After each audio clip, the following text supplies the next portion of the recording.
4.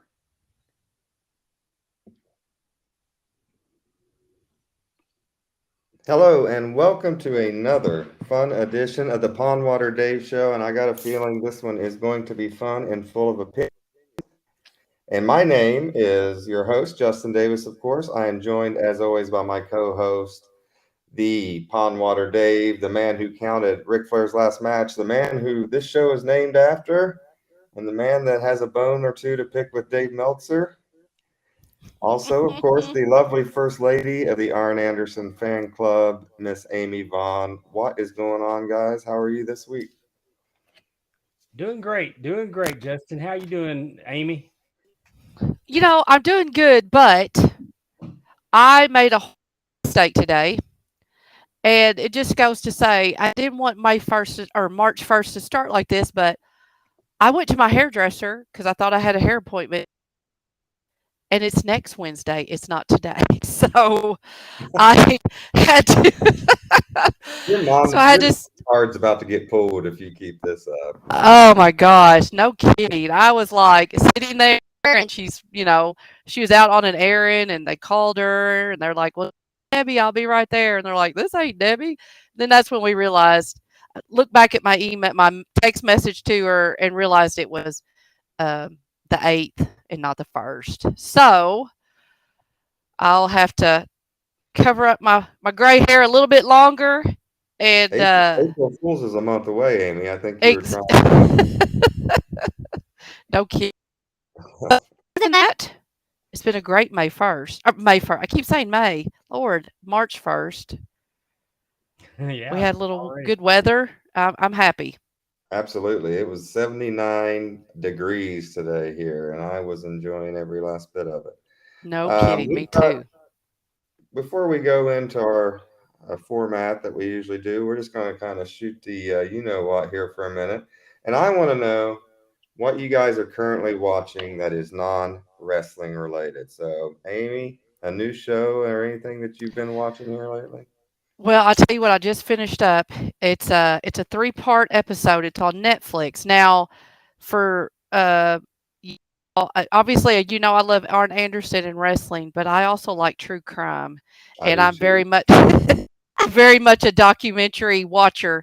And I just finished up a documentary on or docu series, whatever, on Netflix. It's called The Texas Killing Fields, I have and seen. it. Have you seen it? Yeah. And so, it talks about there's a corridor or an I-45. I believe it's between Houston and Galveston, is what Hmm. they were saying. And like over the 70s and 80s, and even into the early 90s, like 45, 50 women or girls had been found kidnapped or murdered on this corridor. And, they talk a lot about how in that time period, a lot of people were going to Houston because there was a lot of construction jobs and there wasn't as many background checks and all this stuff. And I mean, girls were like literally walking down to the convenience store to use the payphone because it was like 1980, and they were being kidnapped. And then, their remains were found in a field. At least four of them were found in a field off of Falder Road, and that's the field is why they started killing field. And it's just I mean, it's probably been less than 10 years that they were able to identify through genealogy two of the ladies that they had 30 years, their bones, 30 years, died 30 years ago. Nobody knew who they were. I mean, it's amazing how much technology has improved over the last 30 years. You think about all these killings and different things, people being kidnapped and disappeared in the 70s and 80s. And I mean, you find if they didn't have dental records that you could kind of match, I mean, that was probably a big way to, identify people. But I mean, if you didn't mark them, or if you didn't notify anybody that they were missing, Yeah. people were hitchhiking to concerts, and they were a lot more carefree, it seemed I like. mean, that's what happened in Texas Chainsaw Massacre. You know, Exactly. I mean, exactly. So, that was a 70s and show. 80s were really the hot. They were the peak for serial killers. It seems like the 70s and 80s, and now these Yes, people are going back and getting caught because we can do genealogy DNA matching, and these people are like, "Oh, this wasn't a thing when I was killing people back 30 years ago." exactly. And if you had cops, some that were really, very precise about how they kept um, evidence, because they knew, like you said, Justin, that maybe, it's maybe in a few years, or, and even a few years ago, what they could do with DNA was not as good as what they could do now. Like, I feel like it's just flying. Mhm. Um, this, I believe, this episode, or the documentary series anyway, is from a recommendation from the podcast Yeah, just in, which is the evolution of evil. And yeah. again, they're kind of doing the same thing. So if you enjoy that, as much as you like our wrestling here, if you enjoy listening to true crime, I would definitely say hop over to theirs, because, like I said, these cases are just fascinating. So that's Hmm. what I've been doing. Gotcha. Pondwater, what about you? But before I tell you, I want to point out that we're doing something a little different tonight. We're actually live and in living color on YouTube at the moment. Woohoo! We're broadcasting live while we're doing our podcast, and right now Terry Weaver's rolling with us, and we want to thank him for tuning in. And welcome, Terry. Thanks a lot. You're our first guest on the Palm Water Dave Show. And if you guys Yay! ever want to do this yourself, we usually record on Wednesday evenings. So if you want to jump on in the evening with us on Wednesdays, you can definitely do that from now on. But yes, thank you, Terry Weaver, or put it in reverse Terry, as we like to call him. Uh, Pondwater, what show you watching? I'm watching Picard season Oh, 3. We're 2 episodes in. The band's back together. It's really good. I'm not going to spoil it for anybody, but this is the last season, their last season, and to set the stage, Dr. Crusher hadn't spoke to any of them for 20 years, and she's off and her doing her own thing on her own ship, uh-huh. like missions of mercy with medicine. And she sent Picard a message on a like his communicator was going off. It was like um, something they had set up, like their own channel, and he Oh, found it, and he played it, and she said, she was in trouble. Don't tell anybody, especially Starfleet. Trust no one, especially Starfleet. And that's, so now he's trying to get to, he's got to go help her. And so he goes to Riker, and of course, Riker's in, and then, we're off to the races. It's a lot of fun if you watch The Next Generation. And cool. I've watched the first 2 seasons of Picard. It's a really good show. Well, you might as well have just spoke pig Latin to me, sir, because I do know who Picard is. I know he's Patrick Stewart, correct? Yes. That's about all I know about what you just said. Well, there's a cup by the end of the second episode. There's a huge plot twist, and this is really good. This is a good show. So it Well, tickles that nostalgia bone, and uh and it's a good story. yeah, I've seen a lot of commercials for it. Myself, other than watching the Murdaugh trial right now live every day while I'm at work, no one tell anybody. Uh, but I That's some watched, crazy stuff, isn't it? That yes, and trial. of course, there is a Lord. 3-part documentary on Netflix about that. And as the great Reba McEntire said, don't trust your soul with no backwoods Southern lawyer, is all I can say.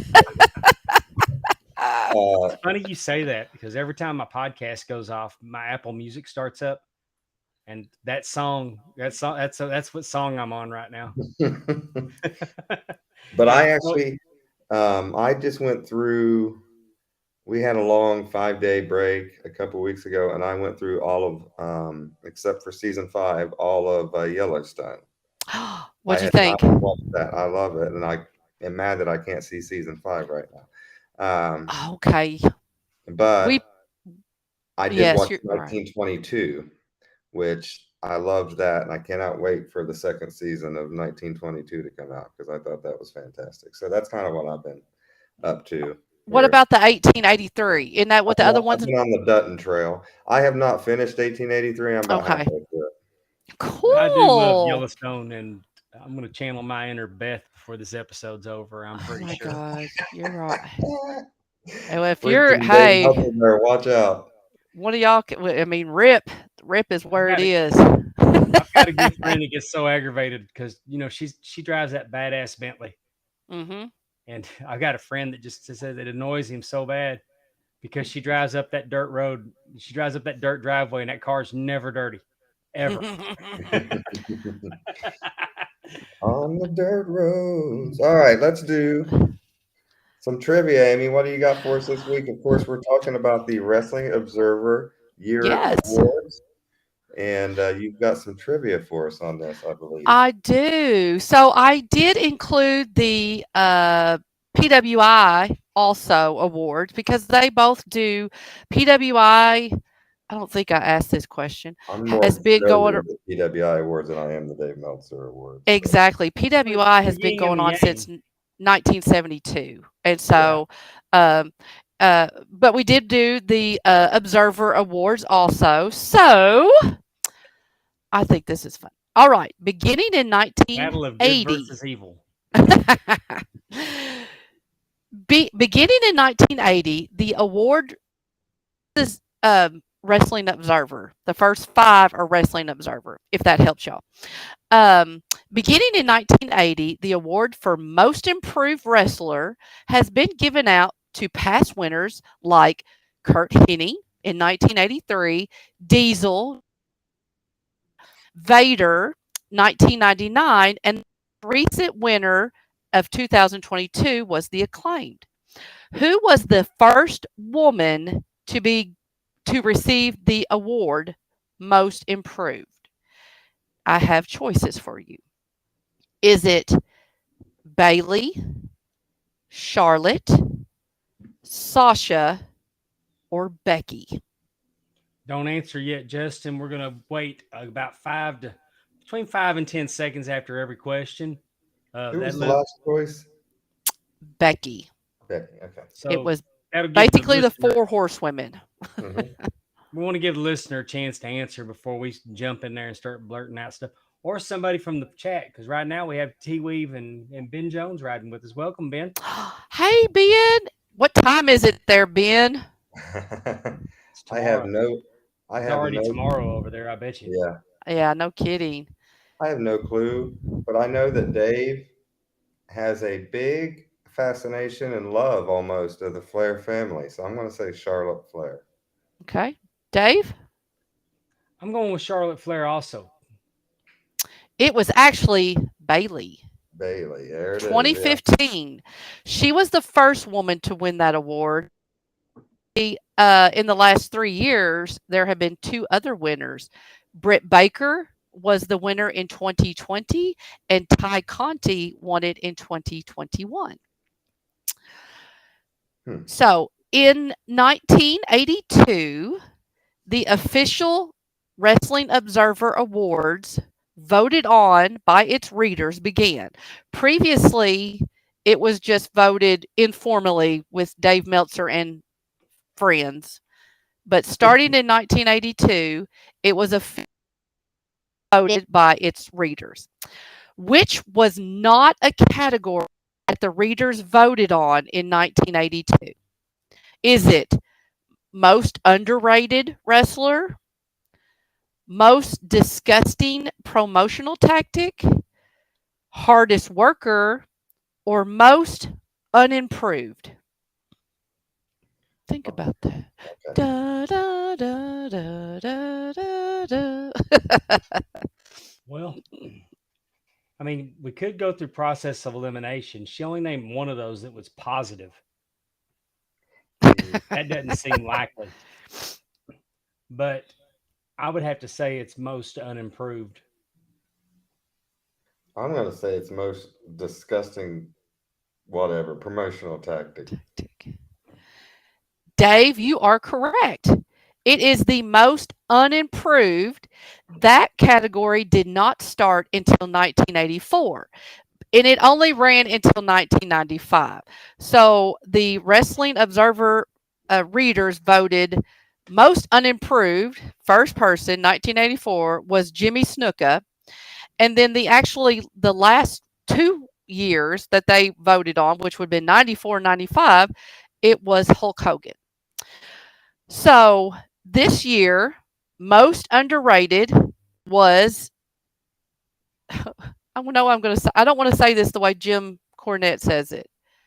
Takash Takashita. Takashita. I said I don't want to say it like Jim Cornette. Oh, I But don't mind, I will but say I'm not. this. I just In, think it's funny. I in Jimmy know. Snuka's defense, he was most unimproved in '84 because he just got done killing someone the year before. So his mind was on other situations at the time. Well, He and didn't have time apparently to the move. that. So, but there was most uh, so the categories that were voted on or in 1982 was most underrated, most disgusting promotional tactic, which if you have never seen this list, I suggest you go. It's pretty interesting. I would love to see that. You need to. You'll be real surprised what some Do you people have out any there of? Do did. you have any of them? Can you read one example? Well, I can tell you what happened in 2022. It was Vince appearing on TV for a crowd pop with sexual allegations coming out. It That's true. That was the most disgusting one. that was pretty. There was the I believe. Let's see. You need to go look at that list because, I like I will. said, I That I don't list have is them in in the front of notes. me. We're gonna talk about that Oh, bullshit. okay. Hardest worker. That was voted on. Like I said, so most unimproved.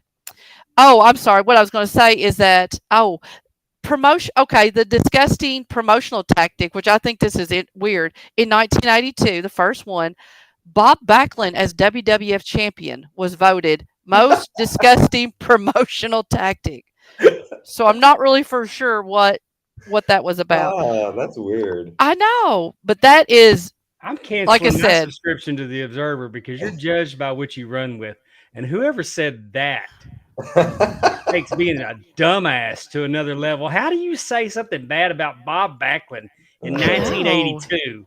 Jesus, jump what up, Christ, please. I know, and I don't really know enough about 1982 WWF to know what was going on previously or Nothing. before. I mean, Nothing. but yes, I'm fixing to get my tequila out. This Dr. Pepper is not going to I get me think through this Pedro episode. Morales was champion before that for I a while. That's guess I where don't we're at. know. So, in the Observer Awards, how many times was Arn Anderson part of the tag team awarded Tag Team of the Year? Was it 0, 1, 2, or 4? Lucky for Arn, the Young Bucks hadn't come around yet. But I'm telling you, if him and Tully would have named the Gourd Buster the Meltzer kick in the ass, they would have Meltzer they'd kicking have, the ass. they would have won every award for 10 straight years. 0, 2, 3, and 4. Is that the choices? 0, 1, 2, and 4. Oh, 0, 1, 2, and 4. How many was different tag teams was he in? Or how many times? How many Well, times was he a only one. member of the team that 2. was awarded That's what I the was going to go Tag with. Team of the Year? I'm going with 2 as well. Yeah. T-Weave's going with 2 also. Hey, he nailed it on the most unimproved too. There it is.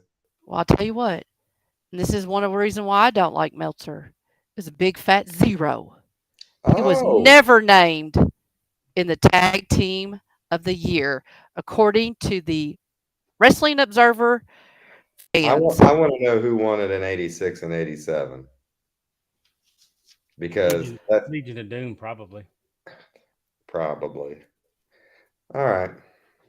I can see that. You can see that? Oh, okay. Yeah, just because of I'm the just pop they guessing. were getting at the time. No. I cannot believe that they didn't get any votes. But anyway, How did Arn and Tully not get a tag team of the year? exactly. Ever. Nothing. But anyway, And in I'll the let that 90s, go. in the 90s, I know. him and Bobby Eaton. like I said, I'll let that go. But I don't think I'm a fan of Meltzer for that. All right, the WWE has dominated the Oh, wait, category. Amy. Oh, You I'm so don't have, sorry. don't cast your heat on Meltzer on this because these are the fans of the Observer That's true. voting on this. That is very true. They're You are screwing very that. right about that. They're screwing that cat. Meltzer's just holding the tail. That's right. I'm not for sure about those. Meltzer has a very sick tiger by the tail. That's what No kidding. But the WWE dominated the category worst feud of the year. How many years has a WWE or F feud won this award? This award started, I'll just give you all this. This award started in 1984 and it has been awarded 38 times. 38 times. No, I know that's not true. It is not 38. I'll just tell you that How much. many times have they won Feud of the Year, WWE? How many times have they won the award? Yes. Worst feud of the year. How many years has Oh, worst feud. a Oh, WWE best feud feud. win that award? Sorry if I'm Okay. No, you said stepping it over right. my tongue. And I said it started in 1984 and it has been awarded out 38 times. How many times did the WWE win that award? Well, I'm going to think that WCW won it a few times in the early 90s. I'm out of 38. I'm going to go 31. Dave? 29. The answer is 32. It actually has won every year since the year 2001. I figured This they year, were on a. I figured they were on a roll. woo! This year, they've already won it for next year. Really, this year, I know. This year, 2022, it went to the Miz and Dexter Loomis. Oh yeah, Which I don't know if I mean, it's bad, but I don't know though. But to win it every year since 2001, that's pretty impressive. Congratulations, WWE. Consistency is what the consumer wants. Exactly. Who won Best Wrestler and Most Charismatic for the 2010s Decade Award? And I have some names for you. Yeah. You can get Zack Sabre Jr. You can have Tanahashi. You can have Okada. Or you could have John Cena. And this is for the best wrestler and most charismatic of the 2010s decade. All right. 1, 2, 3, 4, 5. I'm going to say Okada. Dave? Man, I'm trying not to overthink it. We're talking about for the entire for the decade For the whole 2010s decade. Oh, Okada. Yeah, Okada. Okada won most outstanding wrestler and best matches for the 2010s decade. Sabre Jr. won best technical wrestler for the 2010s. John Cena won charismatic.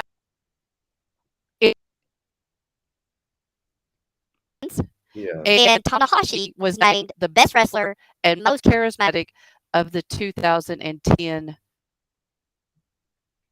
In the year 2000. I used to love that. That's great. By Conan O'Brien.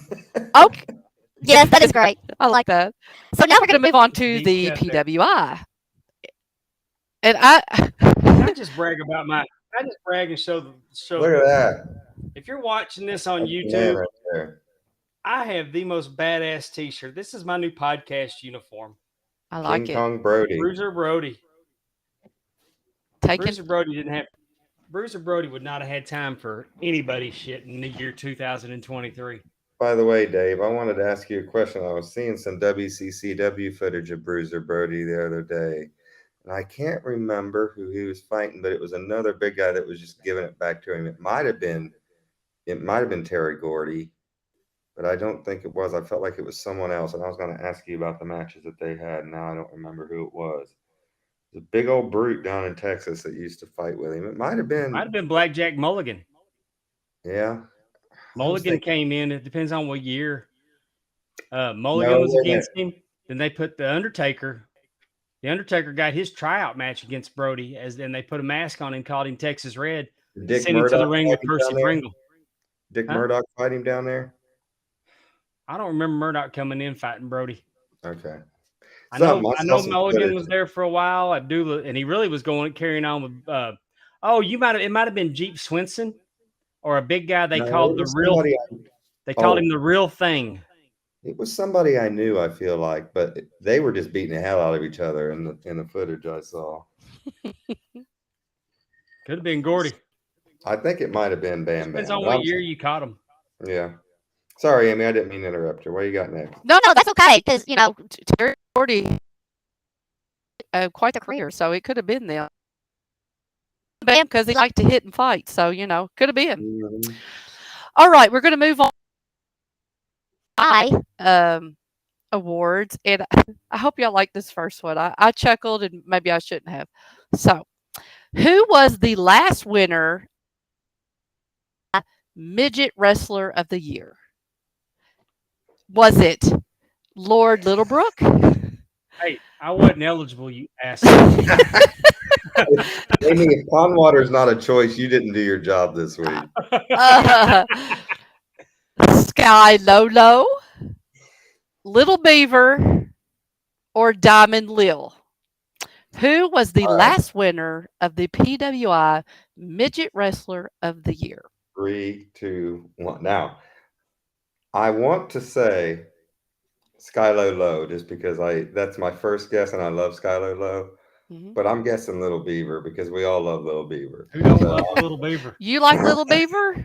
hey, I'll You take it do? in a pinch. In a pinch, I'll take some Little Beaver. It was actually Lord Littlebrook. Oh, that's bull crap. I He well, was never as good as Little Beaver or I, Skylo Low. what about Diamond Lil? I mean, come I don't on. even But know who that one was. that's the woman that was with I think the Moolah. The Tahiti kid just got jobbed out on that. Now, Cowboy Lang was the man, though. I would have I, voted for. I Y'all want would to have hear a voted. Cowboy Lang story? I think he did win one year. It Ric only went, Flair's I was just going to say, it only went for 4 years. It was from 1972, So you're 19 saying to, it had a small run. it was a small run. It's 1976 was the last time it was given out, and it was Lord Littlebrook. Okay, I'm sorry, Dave. Cowboy Lang, when he came to town early in Ric Flair's career, it was his job. It was Flair's job to get him laid. Oh my God. Well, I'm sure he Somebody was ask thinking somebody ask Rick on Ask Rick about that. He's got a great Cowboy Lang story. Oh gosh. well, I was going to guess Crash Holly, but he wasn't a choice. But go ahead. Was it? What's our next? Crash Holly was a super heavyweight, sir. Compared to who? You? That's right. No, That's he had a right. gimmick. He brought that scale to the ring and called himself a super heavyweight. That's right. That's right. He did. Who was named the PWI Manager of the Year the first year of the award, 1972? Woo-hoo. Was it the Grand Wizard, Bobby Heenan, Lou Albano, or Arnold Scotland? We have to wait a second. Oh, I'm sorry. I'm going to talk a minute like I'm thinking, but I already know what I'm going to say, and that is the Grand Wizard. In 1972, I'm going to go. Scotland didn't come on until later, though. Yeah, that's what I was thinking. Who was the other choice besides the Grand Wizard?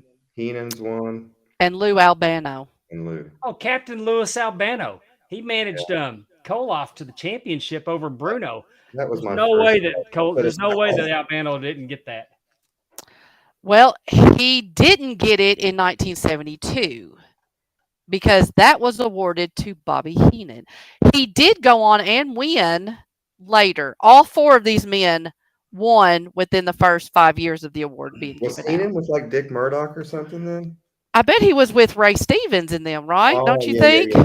Yeah, Yeah. he was already forming the first family back then. He probably had Stevens and Nick might have Bockwinkel. he might have had Patterson and Stevens. I Oh, was it gonna could say have. it could have been Pat.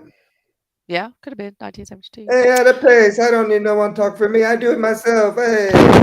The banana. All right. All right. Who has won Wrestler of the Year a record 6 times?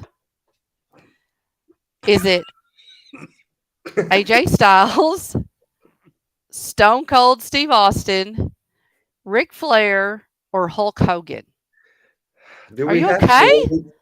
he's dead.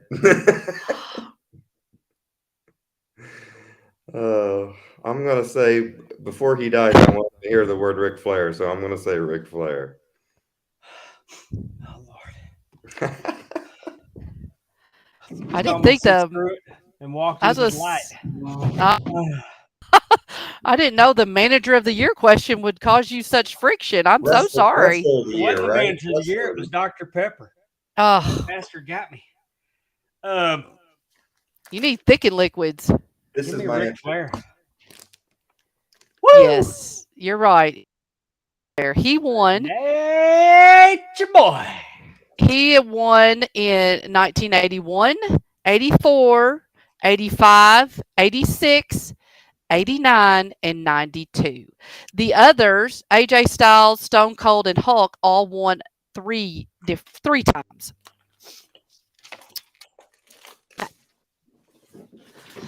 All righty.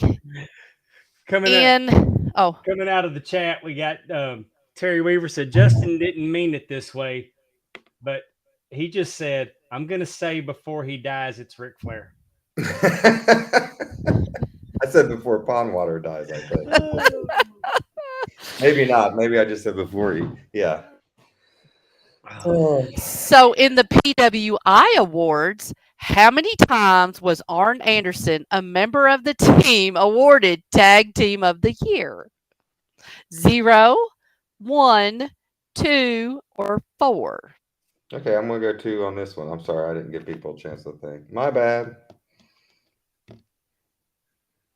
You can think before Dave answers. This is PWI, so I know. PWI. I think 2 is a good number. You all will be correct. It was 2.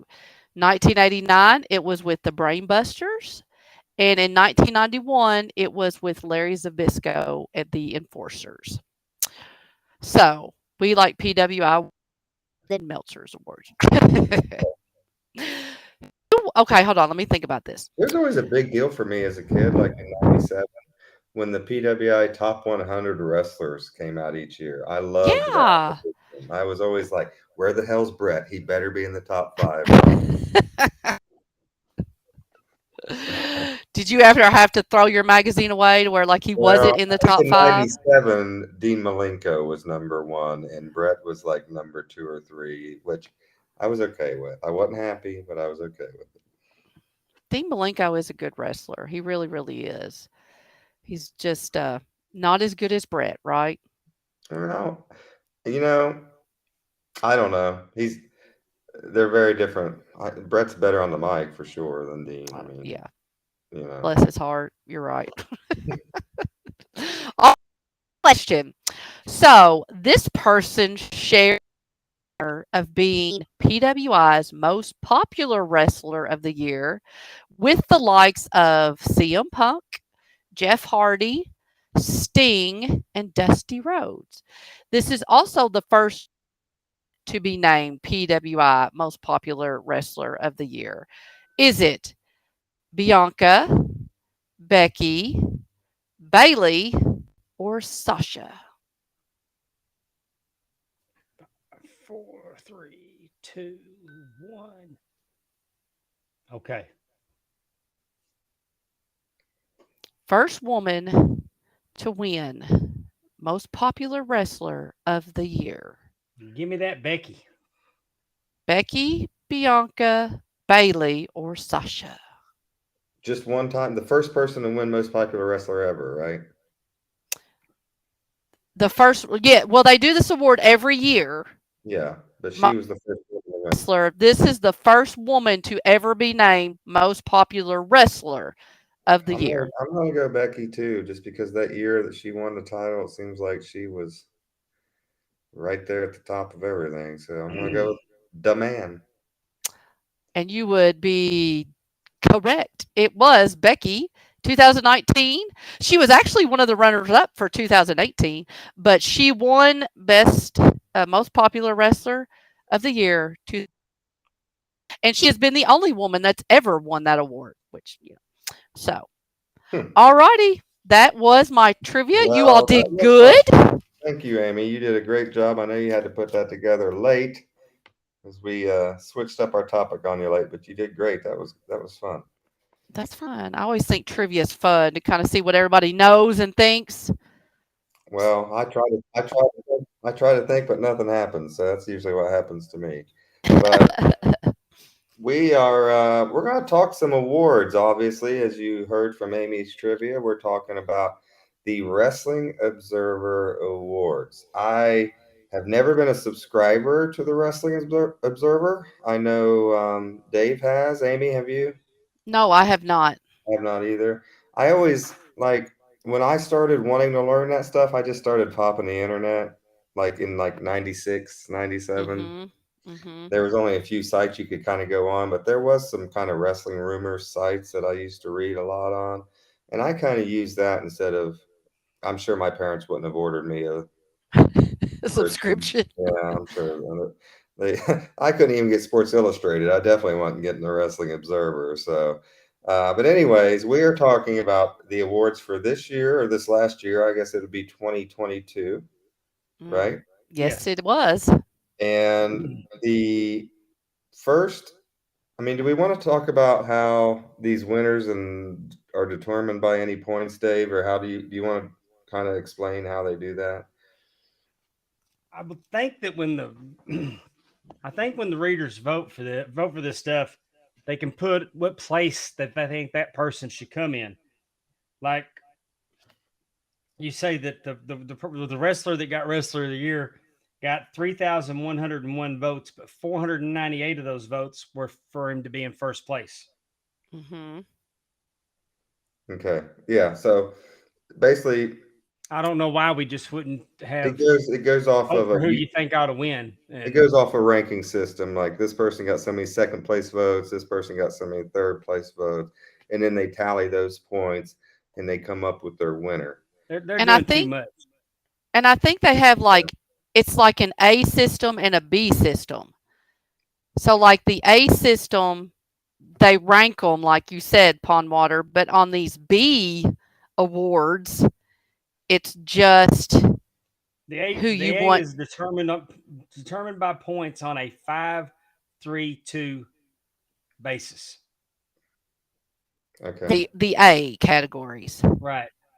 And then the B's are just who you think should win, right? You just vote. I don't know. We'll find out. And I don't guess it really matters. Bottom line is, it's about as complicated as the Electoral College. So just don't worry about it. Our, So our first, Ohio, Texas, like who's Y'all really ever going seen to that picture? Y'all ever seen that picture of Meltzer's office? mm-hmm, Only a man with an office like that can come up with a such distorted a way screwed to up vote. system. I mean, I'd say, hey, y'all, who's wrestler of the year? And then I'd count how many Moxley got, how many Reigns got, and so on. We don't need science. I Right. mean, it's popular vote. Dave does not want to be blinded with science, Dave Meltzer. The Now, damn electoral college to pick the wrestler of the year when you've done worked it anyway. right. Let's do our first award. It is the biggest award. which is the Luthez / Ric Flair Award, which is the Wrestler of the Year. It used to be called the Luthez Award. Now it's called the Ric Flair Award. Is that what it is, Dave? That's correct. Okay. And so basically, Wrestler of the Year, all promotions. I'm just going to go with our top 5 here very quickly. Coming in at number 5 was, well, you're going to have to do that one for me, Dave. I ain't never heard of him until just right now. All right, let's do number Well, 4. and you know what? I think that's a female. I do too, and that's why I'm not even going to try to say it. I I'm thought he gonna just, go. I thought he just told. I just thought he told his phone to print that. And Yeah, and because Siri messed it up. no, It's- I'm pretty sure that's a woman. It could be Siri, I'm going to stop right now. Number 4 We is could just spell it she SYURI. Mr. Okada comes in at number 4. He got 39 first place votes. Will Ospreay comes in at number 3 with 105. Roman Reigns, surprisingly, I feel like this should be the winner, comes in at number 2 with 232 first place votes. And the Wrestler of the Year, according to the readers of the Wrestling Observer, is one Jon Moxley with 498 first place votes. So what do we think? I made my opinion known. I think Roman Reigns is by far the Wrestler of the Year, but what do you guys think? Well, first, you are correct about Suri Kondo. She is a Japanese professional wrestler, shoot boxer, kickboxer, and mixed martial artist, better known simply as Siri. Okay. And so I'm looking at her on Google, and she looks like she's a legitimate badass. She got 34 votes for first place, so she must have had quite the year. I don't Yeah. know. I don't even know who I would name. I don't think I would name Jon Moxley. If I was given the vote, he's been good for the company AEW, but I don't really know if I would think rest in my Yeah, I mind, mean, you know. I might even go MJF. Roman Reigns has been very good too. I mean, with the whole how do you go bloodline. He's champion for the whole year. His matches were outstanding. Look what he Yes. drew out of Logan Paul. Look what he wasn't involved in a bad match all year. No, I agree. I mean, he has a good year. So yeah, he That's why I'm definitely. picking him. He's carrying the company single-handedly, and not only that, he's involved in the best storyline in wrestling, and everyone is digging it. His work is fantastic. I don't see how he couldn't come. Working for the biggest company in the world with the biggest angle and being a very good wrestler, I don't see how that doesn't nominate you. And Moxley had a really good year too. I'm Yeah. not taking anything away from Moxley. And Moxley wrestled almost every week, so he had Yes. more weeks that he was on TV than he wasn't. But I think here's we my know argument that against didn't he take off a little while for the alcohol thing? Shouldn't I think that that Early was in the year. That was early in the year. well, 2021. That might have been I 21. don't even know what year it is. okay. I think too, the one thing that we always have to remember is that these are not awards given by their peers. These are awards given out by people who subscribe, pay money to read the writings of Dave Meltzer and gang. So you're not going to people that- pay money if you don't somewhat agree, I would think, with what they are saying. And they seem to be a very high on AEW. Whether that is, you know, clouds their judgment, I am not to say, but these are not awards peers. I'm sure that list would look very different if, or even if you did ad-free shows, you know. PWI is voted on by their fans, and they gave it and PWI awards went to Roman Reigns.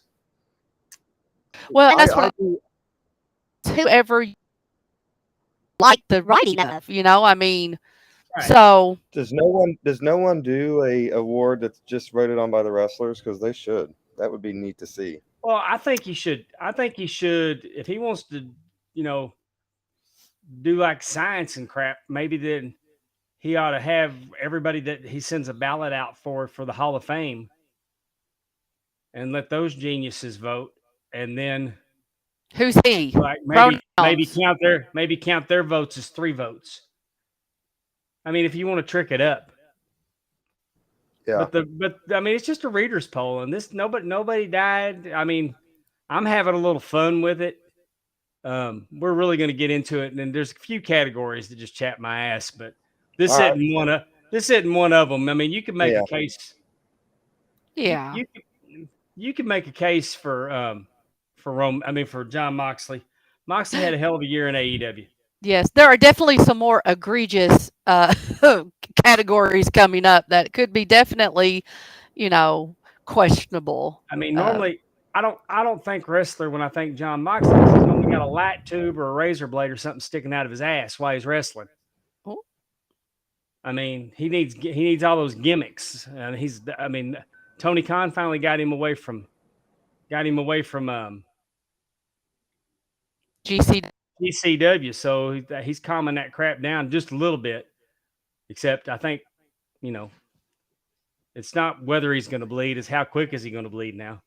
Well, they also, you know, that AEW could also be said that it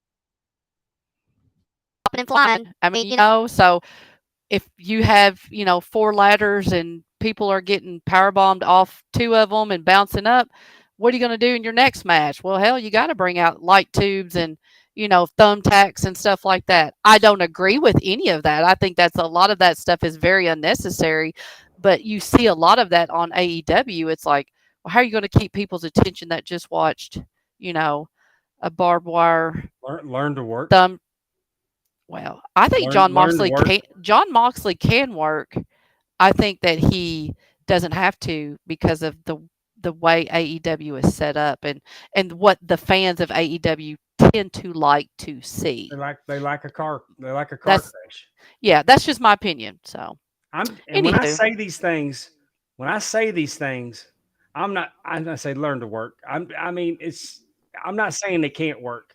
I'm yes, saying it's easier to set your asshole on fire than jump off a ladder and go through sugar glass and get barbed wire and bring a right. bat to the ring and Justin, do you mind proving that about it's easier to set your butthole on fire? Listen, I've lit a few farts back in my college days. but I'm It just is saying pretty easy to do.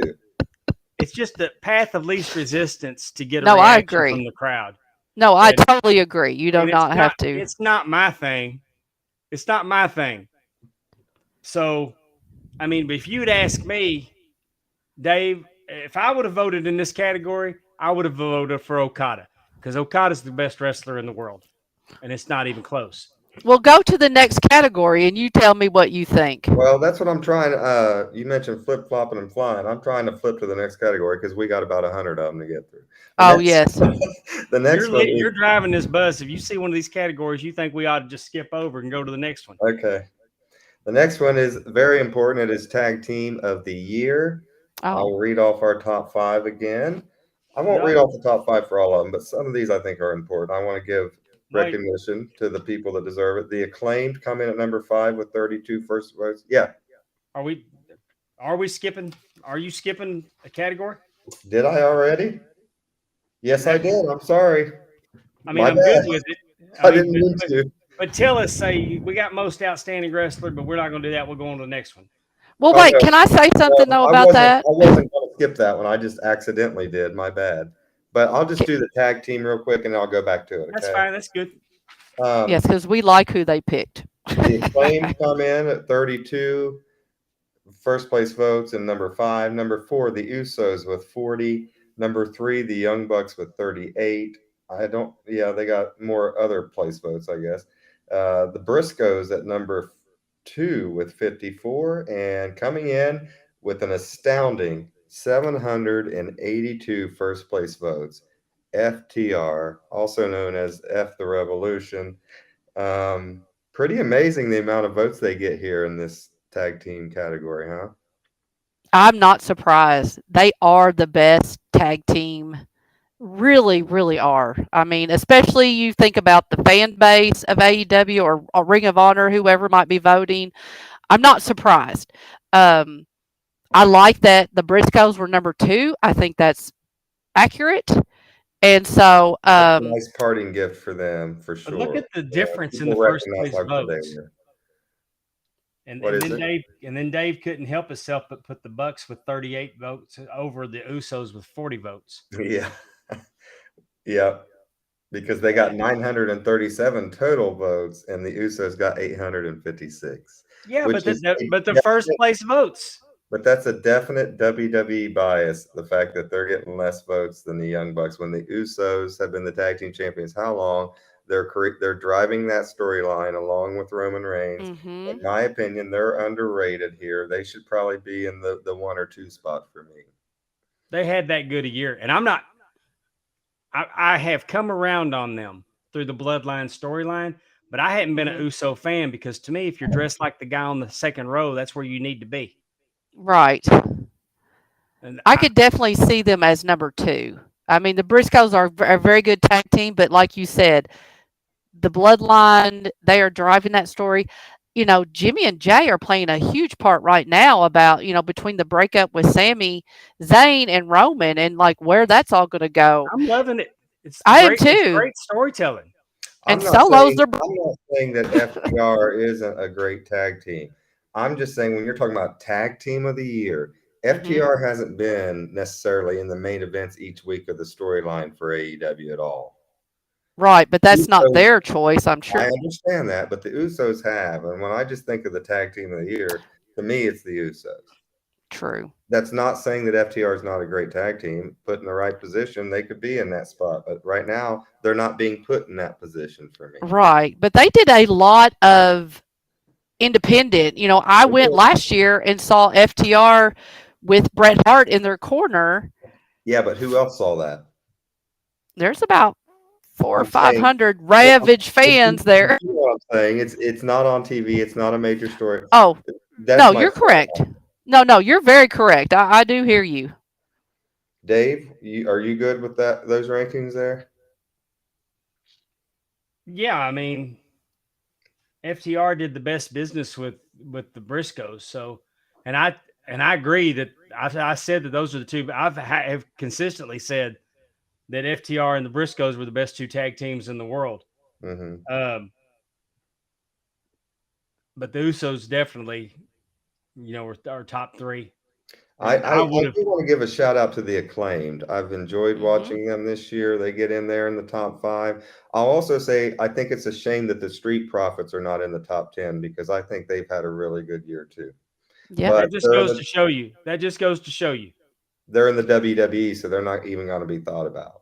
There's Yeah. not even another WWE tag team. No, I mean, there's not even another WWE on the top 10 list yeah. except for the Okay, let's Usos. go to the one that I skipped, which is most outstanding wrestler of the year. I'm not sure what that means, outstanding. I guess they I don't know. They stood outside. I'm not sure, but Mm, let's go with our top. I'm gonna go with our top 3 here. We have Okada mm-hmm. coming in at 3, Brian Danielson at number 2, and Will Ospreay with an astounding 951 first place votes compared to Brian Danielson at number 2, who got 92. That's insane, right? I mean, Yeah, what I can't believe that big of a difference for Will Ospreay, who is not on a current U.S. television, you know, channel. I you know what mean, I think part of this reason is these people consider themselves experts because they read about New Japan, they read about right. Manitoba, who wherever they, Manitoba. they know That about it. They that consider wrestling themselves. craze in Yeah, Manitoba. they Well, know about this match in Manitoba because Dave reported on it. So they I got think, no Very problem. true. I've what got I no mean? problem with Osprey because he is outstanding. I mean, he's He very is. outstanding. Yeah. And but it's somebody else that I heard more about Mike Speedball Bailey this year than I did any of them. Mm-hmm. I mean, He came in at number that kid's 4. creating a buzz. Yeah, he came in at 4 with only 9 votes. Yeah. So, but no, I have no problem with Osprey. Osprey is there, and I'd like to welcome Efren. Efren's rolling with us Oh Lord. on YouTube, watching this live and in living color. Crap Hey, just Shout out to started here. Efren. friend. the host of the game event on Premier Streaming Network, coming soon. Cannot wait. How about that? We're And graced just by to a go circle celebrity back, today. PWI had FTR as Tag Team of the Year too. So Well, and I think my thing is, and again, I'm not all into the newsletters and all that stuff. If he was this outstanding that he got 951 votes, I feel like I would have been aware of an outstanding match that he had, or there would be something like, and again, I could be complete in order.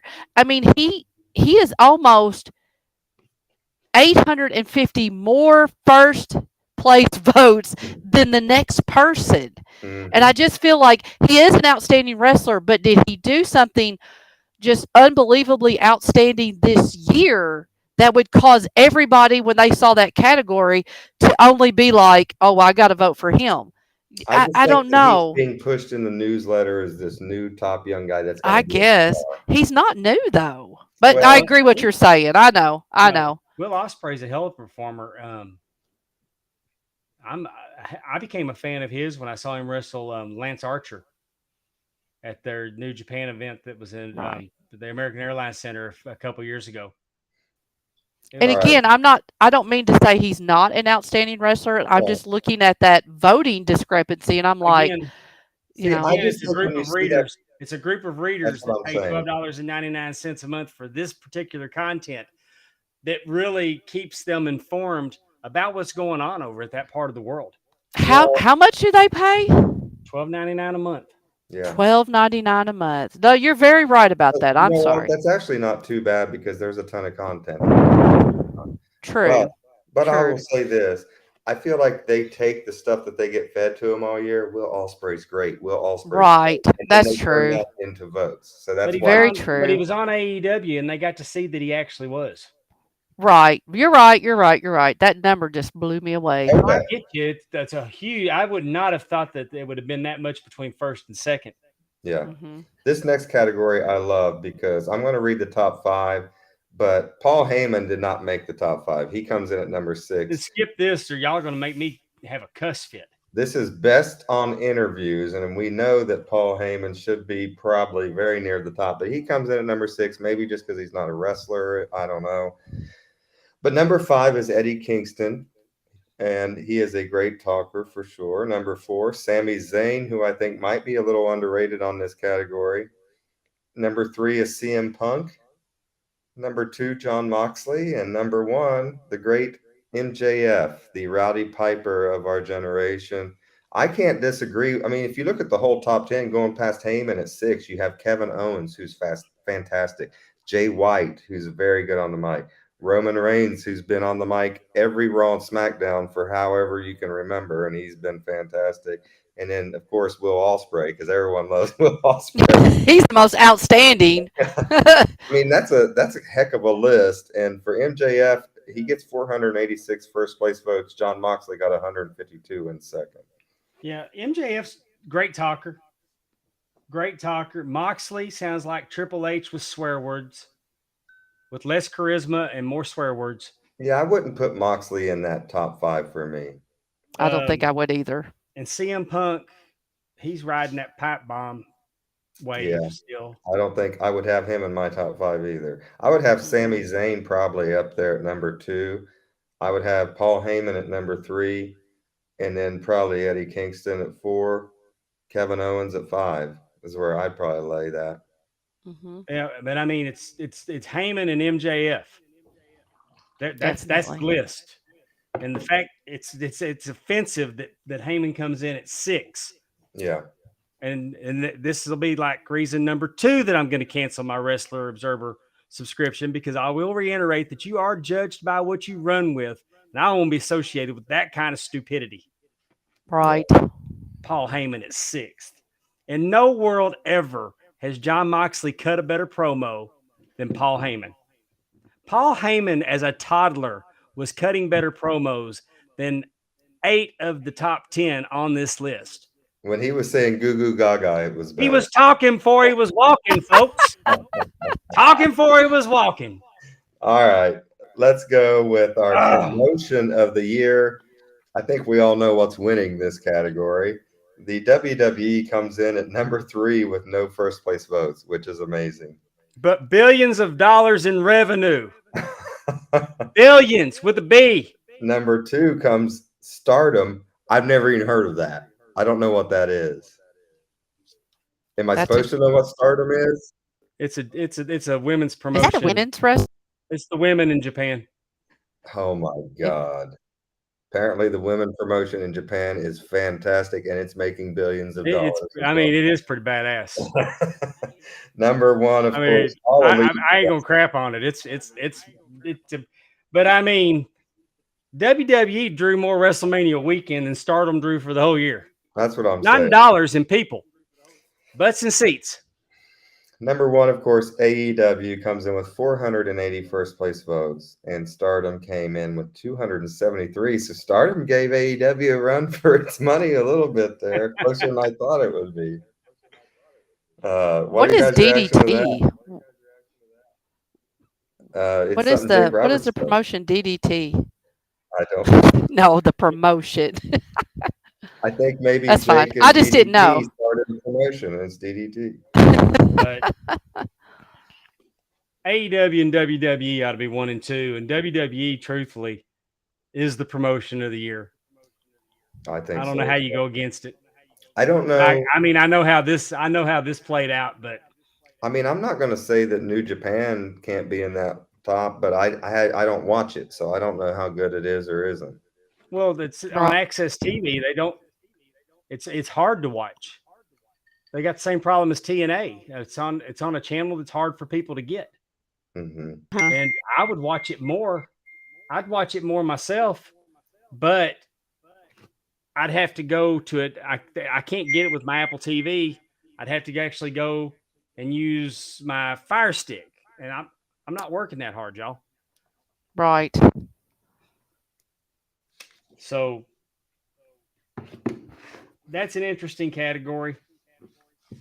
Not surprised at all. Kind of that was Not pretty at- much not s- no, not at all. that was Not even a little predictable. bit. Um, let's see. We have best weekly TV show, and we're gonna go number 3, AEW Rampage, as JR likes to call it. Uh, Number 2, WWE SmackDown, and number 1, of course, AEW Dynamite. So once again, AEW taking 2 out of the 3 spots. Raw comes in, by the way, at number 7, and I'm not so sure I disagree with that ranking. Well, Raw has only recently become must watch with the Bloodline storyline. AEW is pretty much must watch each week because even I say that I don't normally miss AEW because there's more of a chance for a surprise what's going to happen. Hmm. Hmm. I mean, the only time that I really don't want to watch is when I hear there's going to be a big announcement. Mm. It's when they don't slip it in on you, when they don't preview the big announcement, that you know that there may be a huge surprise, and I find that very, very enticing for a television show. Is Being the Elite a TV show, or is that a YouTube thing? Because It's a it's number YouTube It's thing. on 9. It's a YouTube, but YouTube they are series. counting it. Listen, if they do a Let's Follow Tony Khan to the Bathroom show, it'll be in the top 5 on this I list. mean, I mean, that's just the way it is. This is why I'm not a big fan of these Wrestling Observer things here. But let's go to our top matches of the year. This is interesting. I'm going to go ahead and read the top 5. We got Gunther versus Sheamus in Cardiff. okay. Gunther had a fantastic year. I would not be surprised if he wins the WWE title before the end of the year. Could be the Number, guy that takes it from Cody. yeah, I think that would be a great feud, those two. Switch it back and forth a few times throughout the year. Hmm. Number 4, FTR versus the Briscoes in Garland, Texas. That would have been on April 1st. I remember hearing about that match. I did not see it, but I heard a lot about it, and then it was fantastic. I watched it sitting next to William Regal. Mm. What did he say about it? Was he impressed with it? He was impressed with it. Yeah. We watched it twice. It was a good Nice. match. Hmm. Number 3 is Okada versus Will Ospreay in Tokyo, of course. It got a 10-star rating in the Egg Dome, the Tokyo Dome, whatever it is now. Number 2, FTR versus the Briscoes in Arlington, Texas. And number 1, Okada versus Will Ospreay again. So they get 2 out of the top 5 matches. They were hellacious matches. They were. Yeah, Go I out of haven't your way. watched Go them. out of your way to see them. Yeah, I need to. Once again, I haven't watched them. I've heard a lot about them.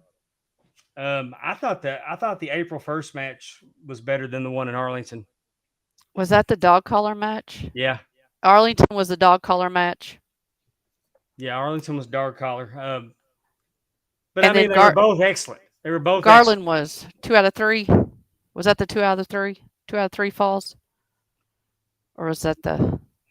Because they have a series of 3. I watched it twice.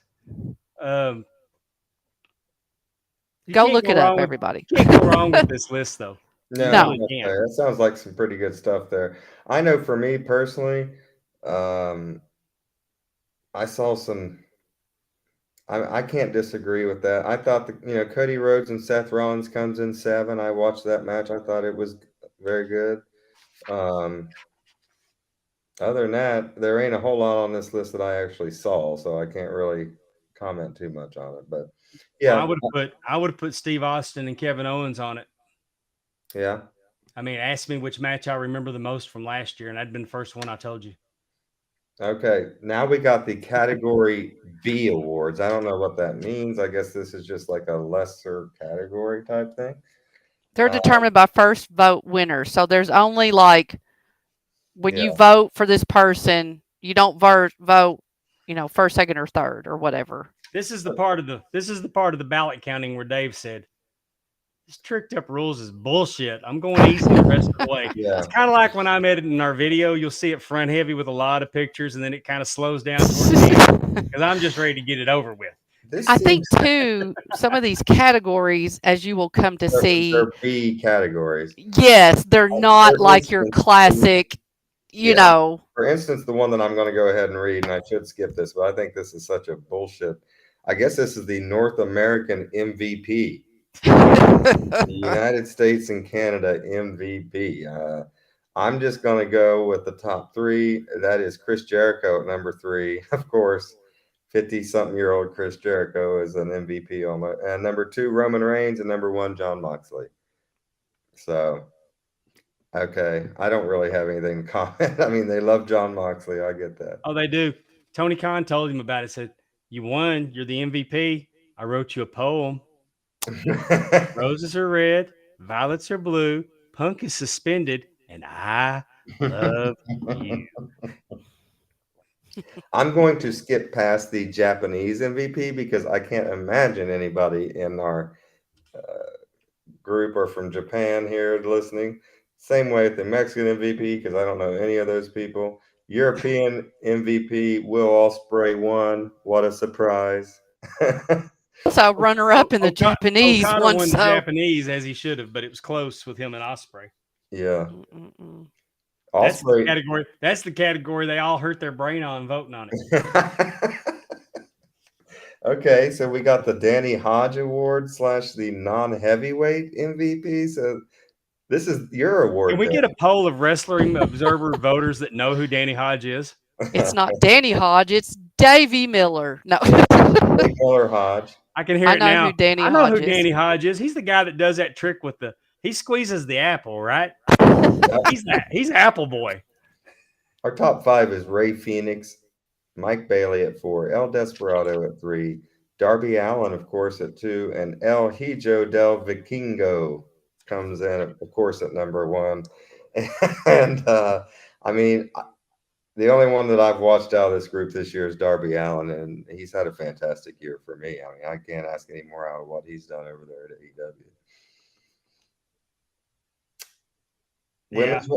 Women's wrestling. Go ahead. Speedball Bailey's going to be a guy that's going to be on top of this list. Yeah, I heard you talk about him earlier. This year for 23 and probably for a few years to come. If he can stay healthy. Mm-hmm. I refereed a match for him, and I was tired when I got done. Really? Where'd I you did. referee a match for them at? Black Label Where? Pro.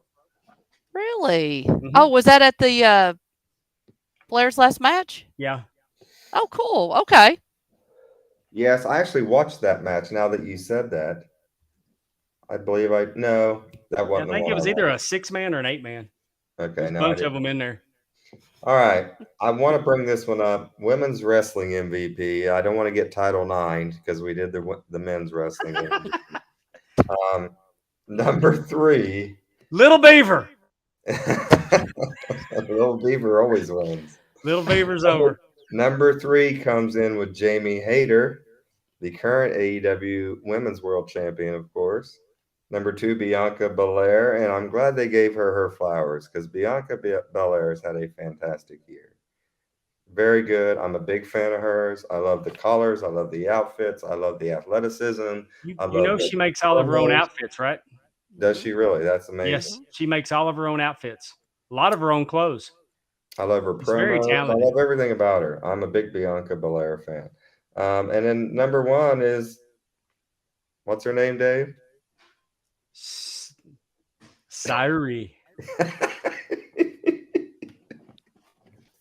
Of I'm course, just going to call her everyone's ma'am. I'm Japanese just going women to call her wrestling. ma'am because she can whoop my ass, and there ain't no doubt about it. She is definitely a big deal. She has been present on the men, wrestler of the year, match of the year. She's in every category, every A category. She was somewhere on that list, whether it was, Mhm. 10 or third or whatever, but She must she be. is very impressive to I'm gonna the I'm gonna look for some of her stuff because I mean, just from seeing how highly she's thought of by the readers of the Wrestling Observer, I'll give her a look. And I mean, I googled her a minute ago. She's legitimate badass. Yeah. And when Okay. she goes on UFC and gets hit for real, they're not stomping their foot on the mat with that one. true. I'm going to skip past the best box office draw, and I am going to go to feud of the year because I You think this got it is right though. yeah, Roman Reigns is the best box office draw. There's no doubt. I'm going to go to feud of the year, and I think this is interesting. Number 3, Cody Rhodes versus Seth Rollins. I'm surprised this is ranked as high as it is in this considering who's voting. Number 2, and I agree it was a good feud. Number 2, CM Punk versus MJF. And number 1, FTR versus Mark and Jay Briscoe. It was a well played out feud. And you can't take. I mean, they were the feud of the year. That was. Mhm. I mean, yeah, it was Hmm. because the bloodline's just kind of It's more of a bloodline, storyline than a feud, right? right? Yeah. And I feel I like mean, this it's it's like step gotten up and get knocked down. right. Well, and the bloodline is I feel like it's really started moving in 2023, with eh, the more the confusion with Sammy, the actual turn. I So, think now is the time where you're gonna see the feuds. Maybe yes, Sammy versus the Bloodline. yes, and what Or happens after that. So I right. definitely think that is a contender for 2023. Yeah. And Cody Seth was a good feud. I Mhm. Hmm. mean, Cody showed up, and that's all he fought until he got hurt. Yeah. And I mean, the visual of Cody taking his jacket off and just the bruise. I mean, I don't know if I'll ever forget that. No, Yeah. you know. I feel like I have that same bruise on my leg right now. And I mean, I temporarily forgave him for that horrible tattoo decision. All right. I like this. I like this one too. Most improved of the year. Number 3, Jamie Hayter. I think she has a strong case to win this. Number 2, Mina Shirakawa. How did I do there? Let's hope well. Let's hope so. And number 1, of course, the acclaimed. And I agree. Everyone loves the acclaimed. Everyone does. And they have came out of nowhere to where they were a tag team that no one knew who they were. And now everyone's scissoring their daddies or something. I don't know. So it's one of Exactly. those things. That kind of shows you a little bit of the difference, at least with Tony Khan, it seems like, and maybe WWE. They, fluidly, they got organically got themselves over with the whole scissor me and the raps. And Tony Khan let that continue versus maybe squelching it like on maybe WWE would have, like this is not the time we want you to be accelerating. And probably there were probably some booking changes because of the popularity of the Acclaim. So that is something that is interesting between the different, but interesting difference between the two promotions is what they allow their Who's got their when they're who's got their phone on? I do not. It's coming through my damn my It's Mac. Justin, Efren. It's Justin. Get him. It's Yeah. Justin. Well, guess who's the reason why it's going off right now? Efren. So he only has himself to blame. Hey, I'd like y'all to keep an eye on number 8 on this list. He's an up and comer. He may rise in the ranks next. You think so? Which one of you 24 idiots put Chris Jericho on your ballot as most improved? Efren has now decided to keep dinging in.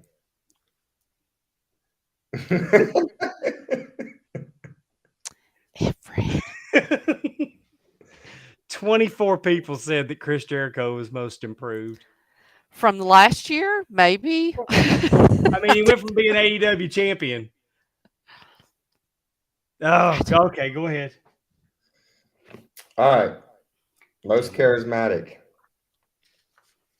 We're going number 3, Roman Reigns, which, okay, that's what I'm thinking. That seems like all right.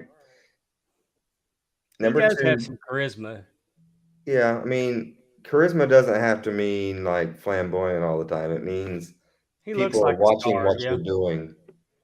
Number 2, Sami Zayn, of course, and number 1, MJF. So I think the top 2 they got right there for sure. This may have been the year when people quit saying that Roman Reigns looks like Aquaman and start saying that Aquaman looks like Roman Reigns. Yeah. Aquaman. No. I think they got that right. MJF, Sami Zayn, probably the 2 best. The Acclaim coming in at number 7, they're extremely charismatic as well. I wouldn't mind to see them in the top 5.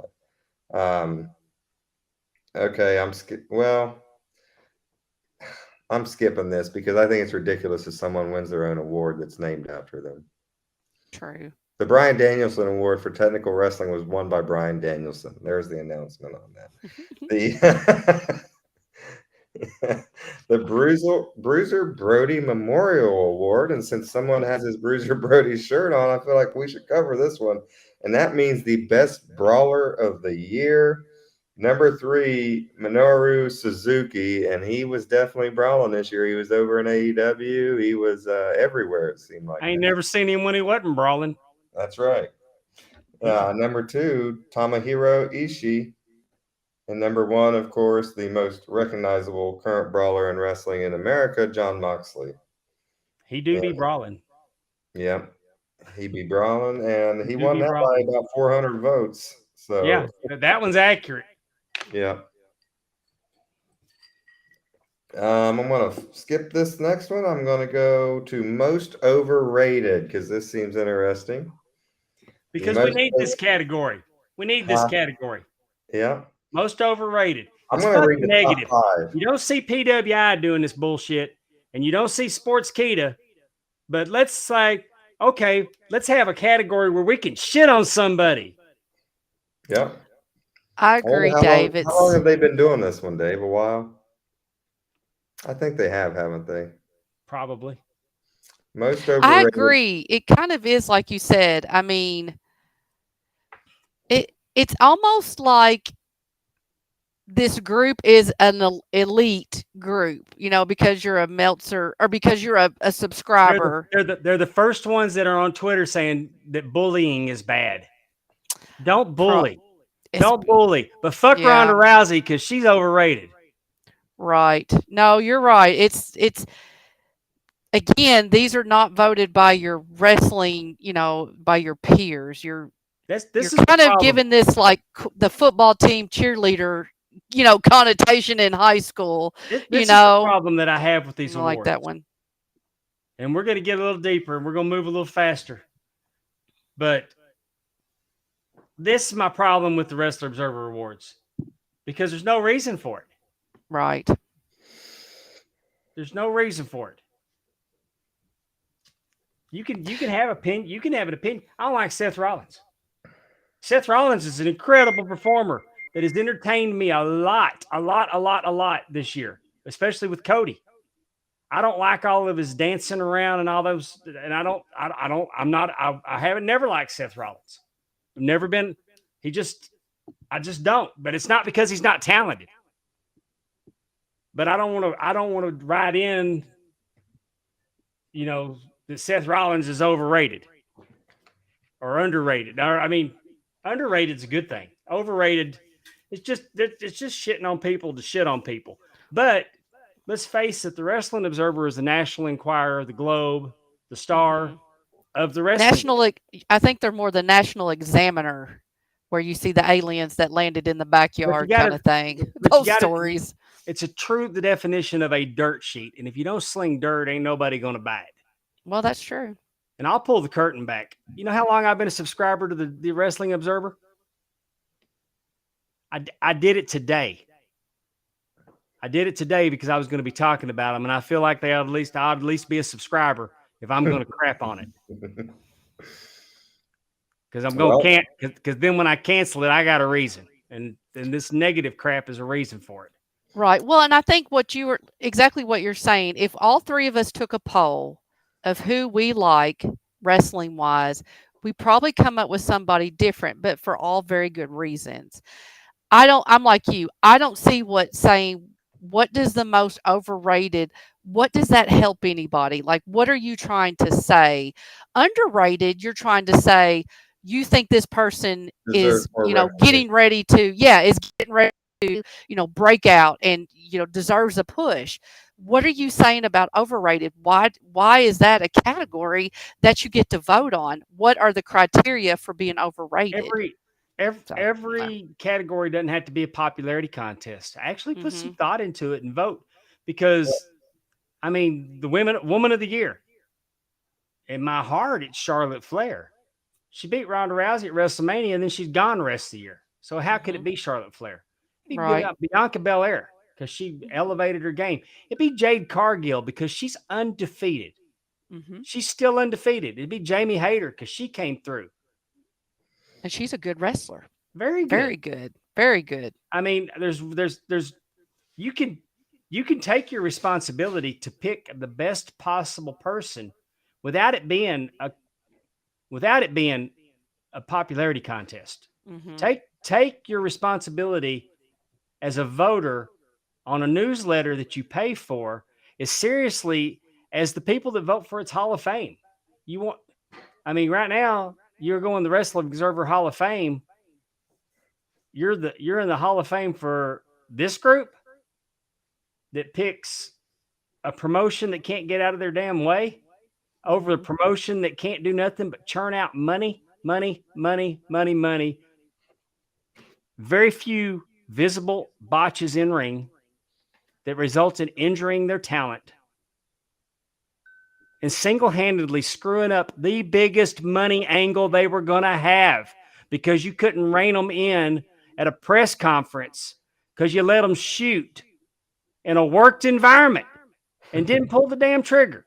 And you screwed yourself out of your biggest payday. But you're the best promoter. Yet you're the booker of the year. Booker You're of the the year. promoter of the year. You're the promotion of the year.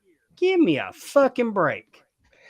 Well, with that, I'm going to say who's the most overrated, and it's not Tony Khan, which it should be according to Dave. But number 5 is Austin Theory. He's just a young kid that people think he's being pushed too fast, and so they're going to say he's underrated. That's why that is. Number 4, and I am a big fan of Austin Theory, by the way. Number He's 4, underrated. yeah. Number 4 is CM Punk.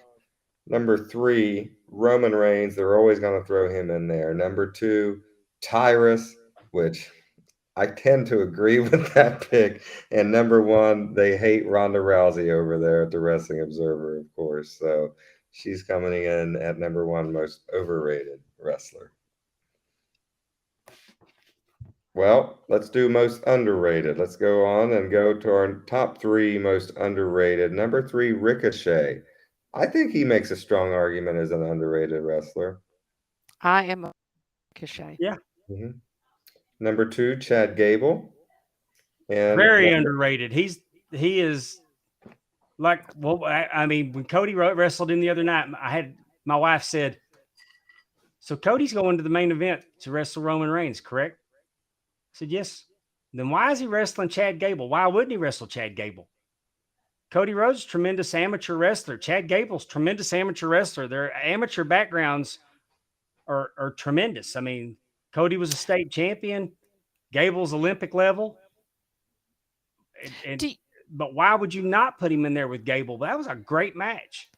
see, I think it's I understand it's the wording is most underrated, but it's almost like it should be most underutilized. You know, like when you talk about Ricochet, Ricky Starks, Chad Gable's out there shushing people and doing some kind of academy. And everything you just said, Dave, he is a incredible wrestler. And He when you doesn't get do his put roses. him, He didn't do get his what? roses, but everybody's in the ring with comes out on the other side better for it. Exactly. And he I looks think good he's enough that he doesn't hurt himself. right. I guess I think he's underutilized because of the goofiness of his gimmick. People think that it's not serious when he's in the ring. Yeah, What are you laughing at? the chat. I'm, I can see the chat, y'all.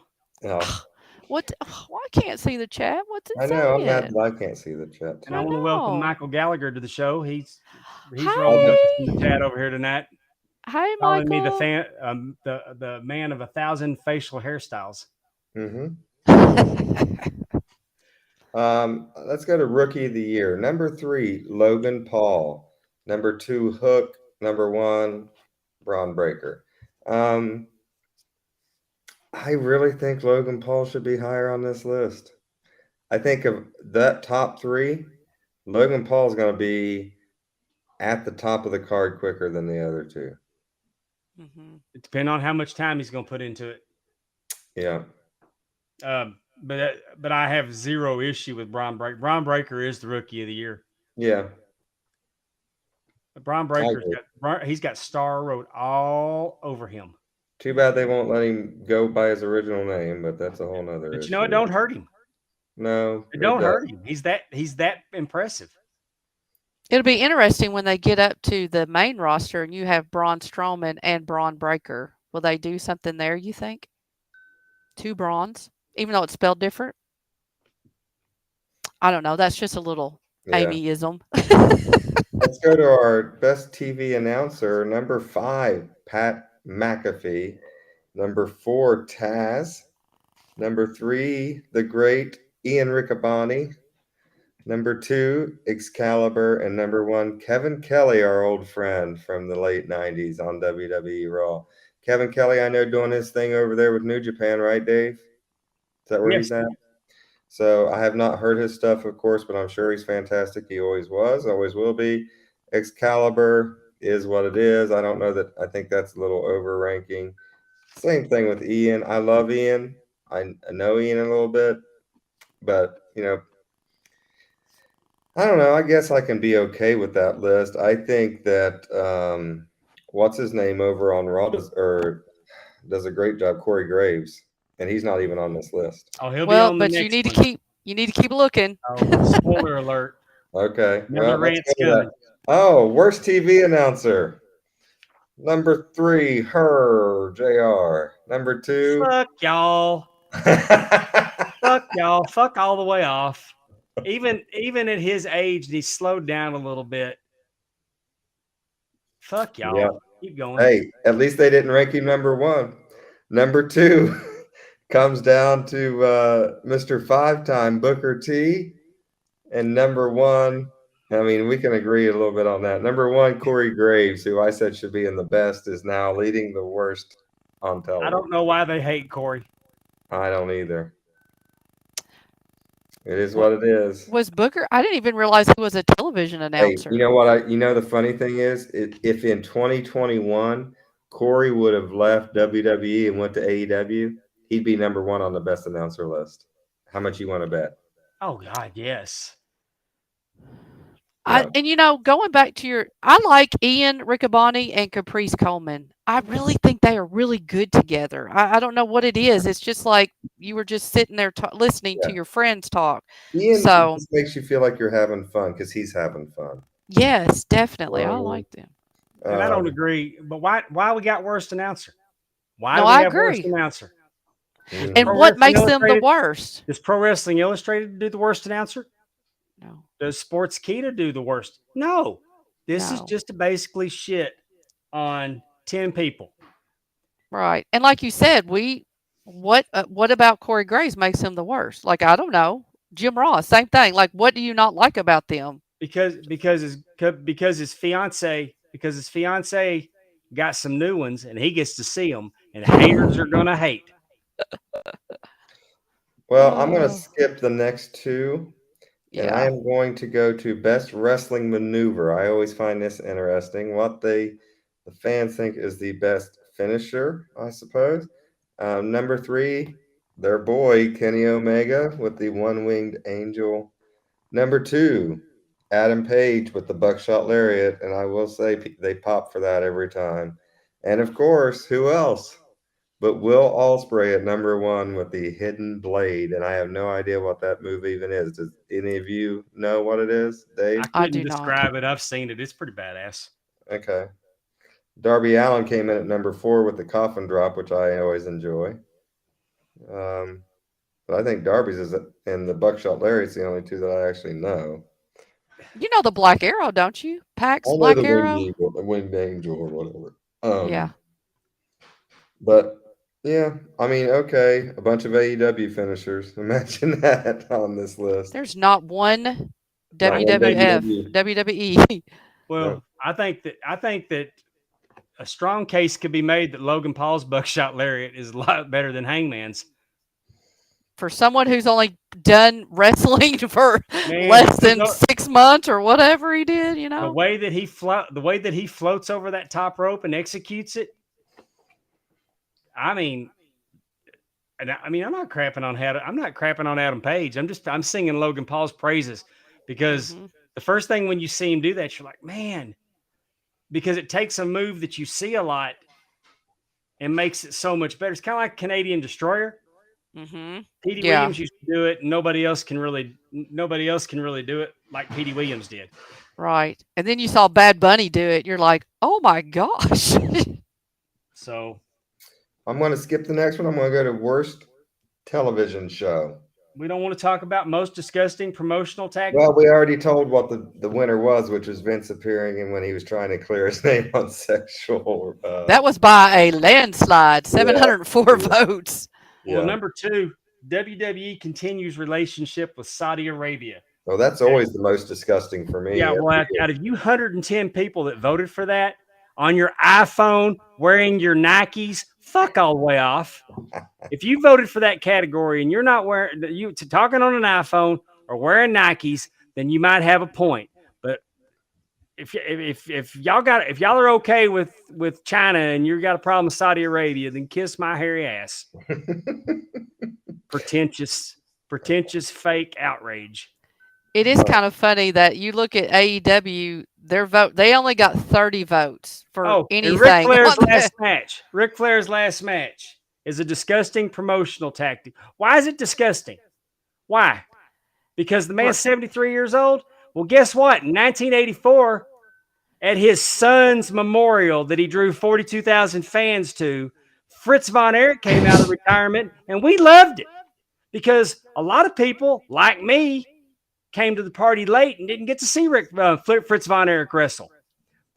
So even at an advanced age, I saw Fritz von Erich wrestle in person.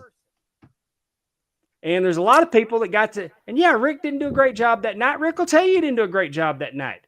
What a lot of y'all don't realize is that Rick did what Rick booked himself to do. He looked like a 73-year-old man, and that's how he wanted it. But what's so fucking disgusting about it? I mean, it drew a house. It drew a house. It drew because people were interested in it. People were there. And the people that were there had a good time that night. Mm-hmm. They had a good time before Rick ever came to the ring. So yeah, was it promoted? I mean, Rick wanted to do it. Big fat deal, the hairy deal. Look at Jeff Jarrett.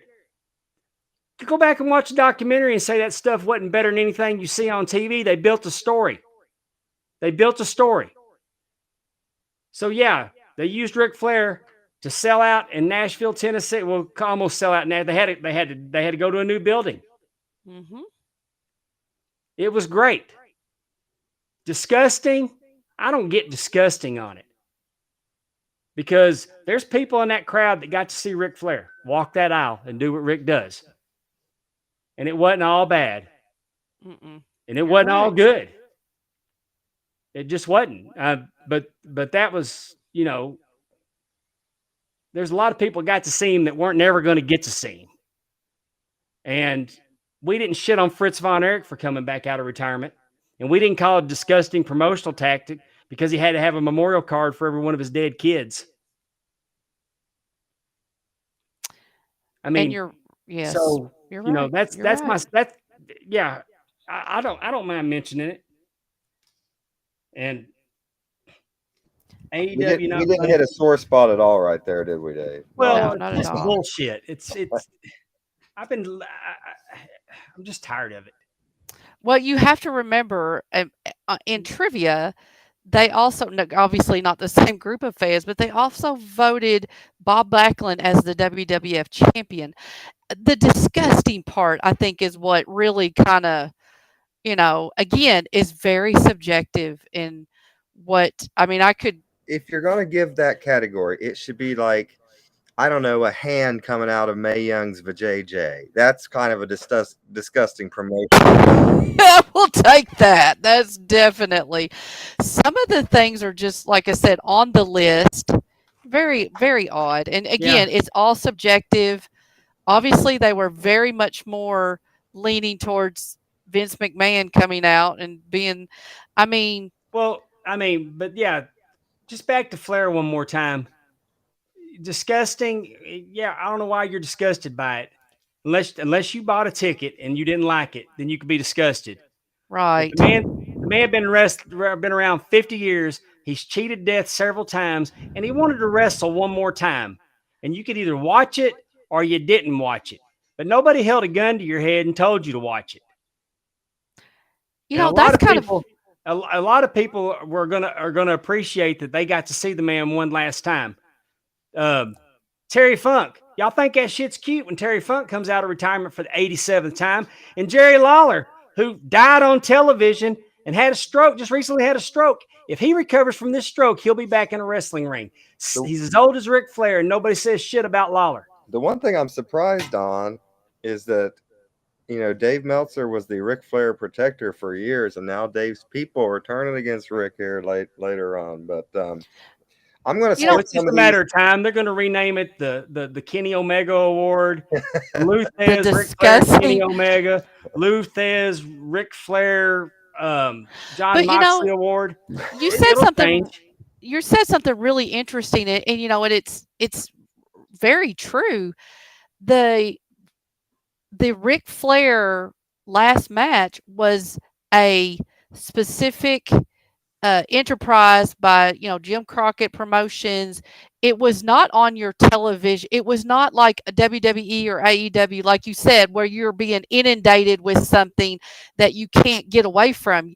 You had to choose to go see Ric Flair's match or order Fight. I think it was on Fight.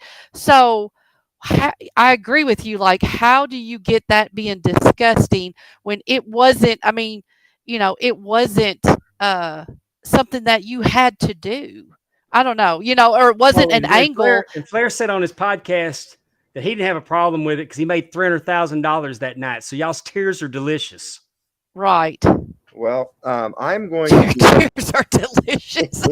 I'm going to skip past some of these negative categories. Because I'm on a roll. Well, no I just kidding. don't think they're worth talking about. Like the worst television show. We know they're going to vote for Raw. They did. Right.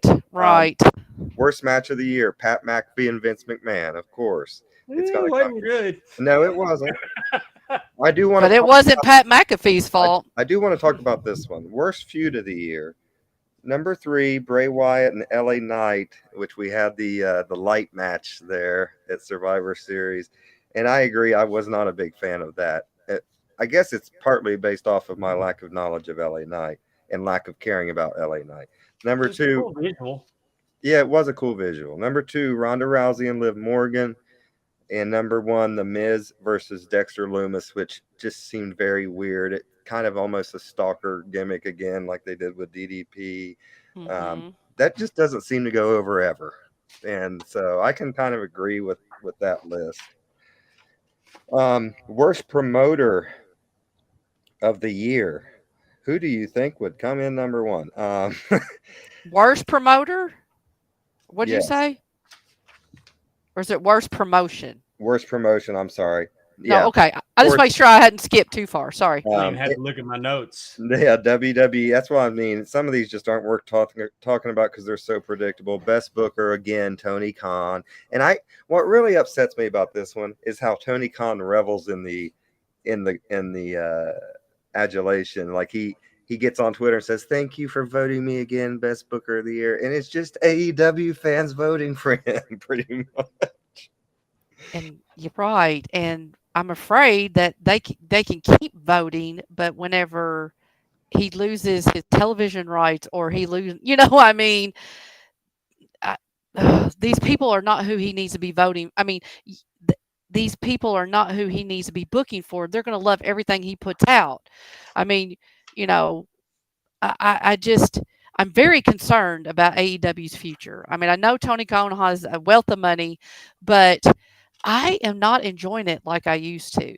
And Same. and I'm very saddened by that because I was very excited, as we all know, competition helps get those creative juices flowing, and you see better television all the way around. And I felt like we were doing that with AEW, and they have some It's great not even parts. on the list.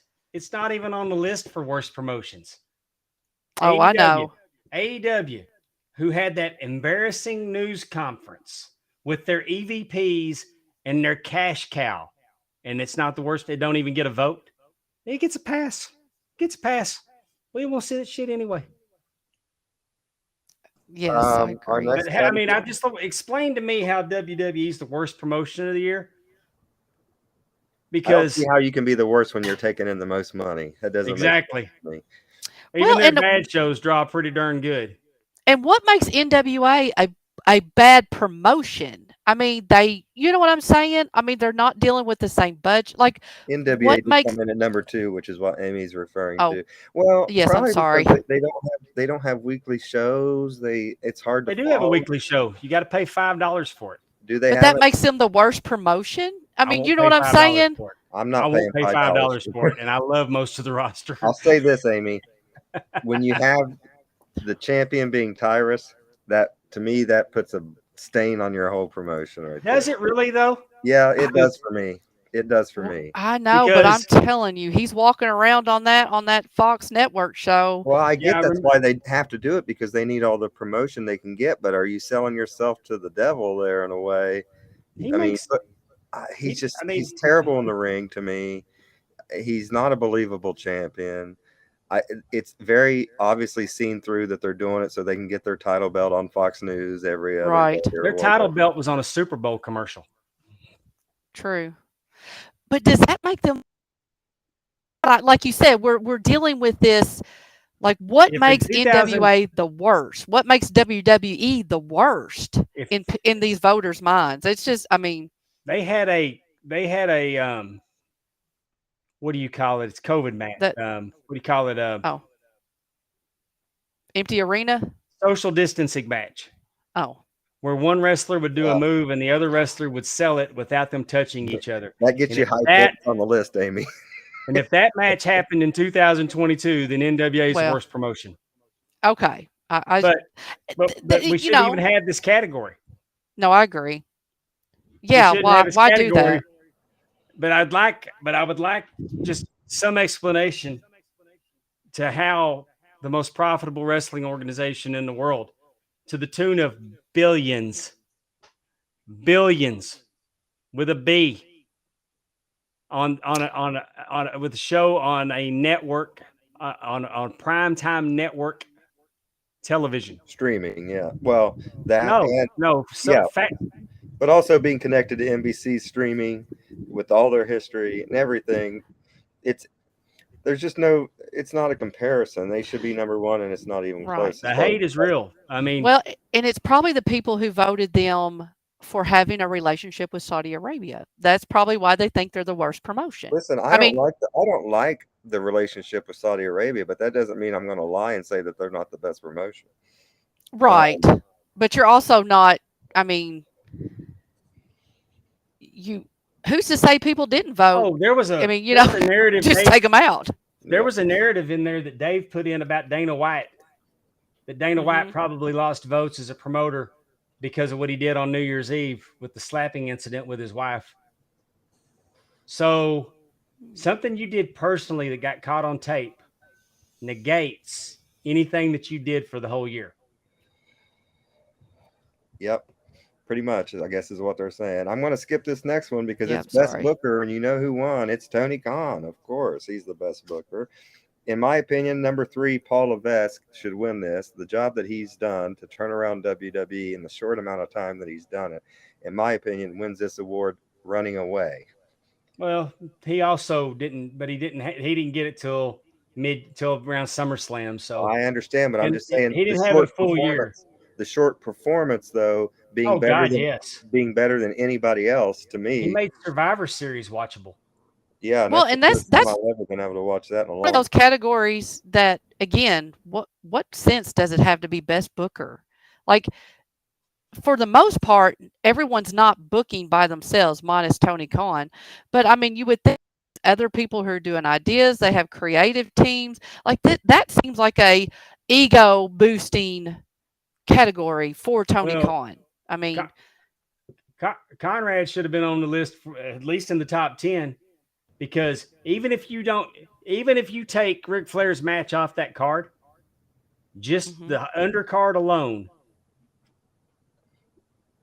was better than probably anything that anybody. I mean, it was just as good as the top 5 wrestling card for the year. Yeah. And not to mention the fact that he didn't just open the forbidden door; he blew that sumbitch off the hinges because everybody worked together. Yep. Everybody worked together to make that thing a success. Now, this one I do want to talk about because it's actually a positive. The best gimmick. And this is always interesting. I'm going to read the top 5. Number 5, Orange Cassidy. Number 4, The Bloodline, Roman Reigns. Number 3, Danhausen, because we are all Fanhausens of Danhausen. And number 2, The Acclaimed, which is well deserved, but they can't beat number 1, and I think this should be the winner, and it is Sami Zayn. He seems to be the most over wrestler in wrestling right now, and his gimmick is over, so I can see him winning it. I'm surprised that they voted him in. I figured like Orange Cassidy would win this or something, but I was happy they gave it to Zayn. They got that one right. Yeah. It's funny when you start acting like yourself. It's the best gimmicks are always the one when you're yourself. Now let's talk about the worst gimmicks. Number 5, Bray Wyatt. Not surprised to see him on the list just because this is a WWE hating, which his gimmick did have some ups and downs this year, including getting let go by the company. Number 4, Joe Gacy, Schism. I don't even know who that is. Number 3, Kip Sabian. Number 2, Uncle Howdy getting some love. Do we know who Uncle Howdy is? We don't, right? I don't think so. Rumored. So they're going to leave that as a surprise at WrestleMania or something? You think? Probably WrestleMania of next year. They don't seem to be in any hurry to put a bow on this thing. Yeah. Number 1, Maximum Male Models. Once again, something I'm not familiar with there. That used to be If it's the worst gimmick, there's probably a reason I don't know who it is. right. Dupree. Who is that? What's his name? He got taken out. LA Knight's out of it. Yeah, and yeah. Maxine, the girl, took it over. Right. And they're starting to bring Otis back around to being Otis again. And she was messing with him the other night, and I didn't get to see all of it. Come on, Owen. And but I will say, as far as gimmicks goes, they're not wrong. They're not picking on anybody there. No. I mean, they're doing a hell of a job pulling that. I mean, trying. They're doing everything they can, but they've been handcuffed with a horrible gimmick. But Okay. Let's talk about this is an interesting one for me. The best wrestling book of the year. So we had some good books come out this year. Number 5, The Muto Years by Jonathan Floyd. Number 4, Wrestling Observer Yearbook 95 by Dave Meltzer. Wow. Number 3, Dynamite and Davy by Stephen Bell. I was not aware of this this book, and I would like to read that. yeah, Number 2 is There's Just One Problem by Brian Gewirtz. I've heard that that's fantastic. I've not read it yet. And number 1, Blood and Fire by Brian Solomon. Dave, what do you think about this? the Gerwitz book is really the only one I was familiar with. I would have just from the hype. I haven't read it.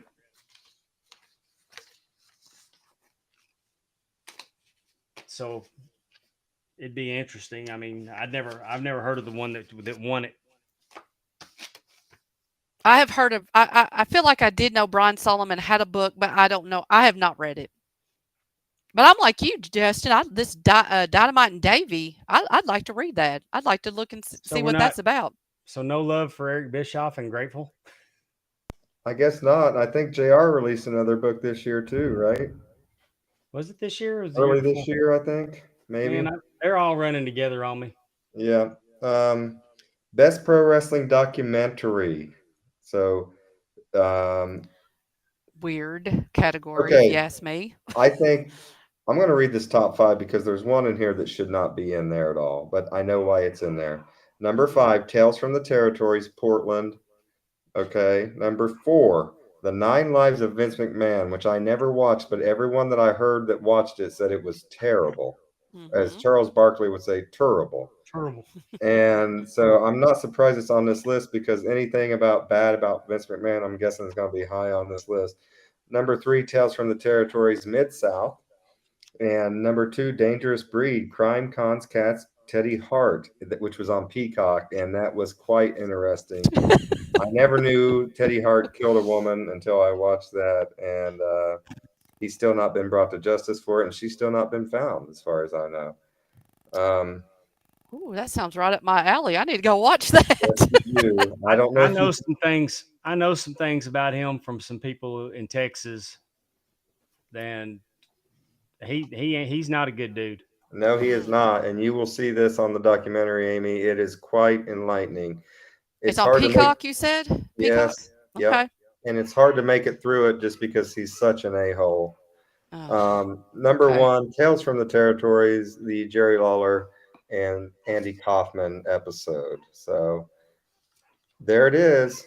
Um, there's our awards review, the Wrestling Observer Awards. What are you guys' final thoughts on that? Be better, people.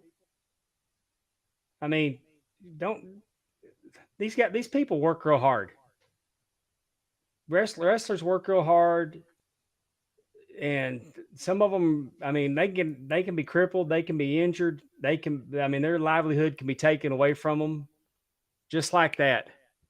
And it doesn't do any good. These negative categories. I mean, there's too much of it, and Hmm. y'all need to be better. I mean, you can have the awards and celebrate wrestling, but we don't have to shit on it at every opportunity. And if I got and I I can't help myself sometimes with my language. I'll apologize. It got pretty salty on this one. I'm not editing it out. I don't, and I'm not apologizing for anything I said. I may apologize for the way I said it, but I was passionate about it, and I mean it. So Hey, I thought it was a fun episode. Yeah, I mean, Hmm. yeah, there's some good and some bad with that. This is very predictable in some categories because we know, like we said, who's voting on this. But it was kind of good to go and remember some of the feuds and some of the, you know, over the last year and kind of remember what happened. Amy, what do you have there for it? I'm definitely on the same side as Pondwater. Awards are supposed to be uplifting, and again, uh, I feel sorry for the people who voted that if they think that telling, like you said, the worst gimmick, they more than likely didn't come up with that on their own, but they're trying to make it work because this is a business that they love.